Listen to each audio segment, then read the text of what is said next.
Değerli şagirdler, değerli tələbələr, bugün fizika toplu birinci hissədə olan yeni suallardan çevrə üzrə bərabər sürətli hərəkətə aid olan sualların izahlı həllərini təqdim etmək istəyirəm. Müşahidəyə başlayan anda 55-ci sual K, L və M nöqtələrində olan cisimlər çevrə üzrə bərabər sürətlə hərəkət edir. Cisimlər göstərilən istiqamətdə hərəkət edərək eyni zamanda A nöqtəsində olur. Dövrətmə tezliyi arasında hansı münasibət doğrudur?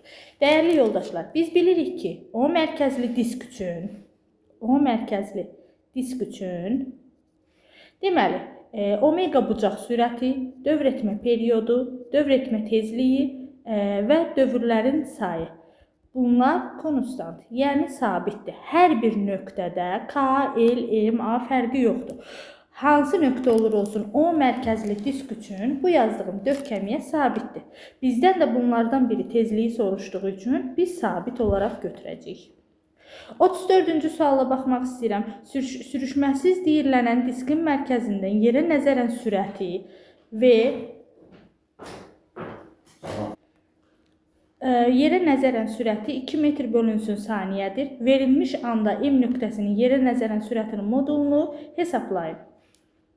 Deməli, biz bilirik ki, O mərkəzli disk üçün bu 4 kəmiyyətdən biri sabitdirsə, onlardan olan düsturlardan istifadə edərək digər sürət olsun, yol olsun, təcil olsun, bunları rahatçılıqla tapa bilirik. Məsəl üçün, mənim üçün həmişə ən sadə gələn düstur, hal-hazırda sürətdən istifadə elədiyimiz üçün V bərabərdir omega R düsturudur. Həmçinin sürətin digər V bərabərdir 2pi R bölünsün böyük T, 2pi R N tezlik və period.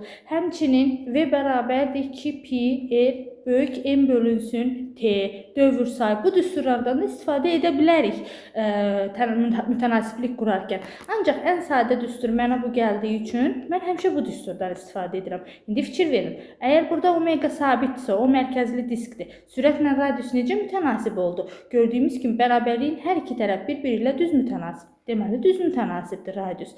O zaman mən radiusa uyğun hərəkət edə bilərəm. Bir də ki, yəni bu tip məsələlərdə bu cür gedə bilirik. Amma indi bu məsələdə artıq mənim işim asandır. Çünki mən adətən çevrə üzrə bərabər sürətli hərəkətdə 4 bərabər nöqtəsində sürətin, yer dəyişməni, yolu, periodu bilirəm neçədir. İndi fikir verin. Bu məndən M nöqtəsini soruşduğu üçün mən bilirəm ki, M nöqtəsində sürət V kök altda 2-dir.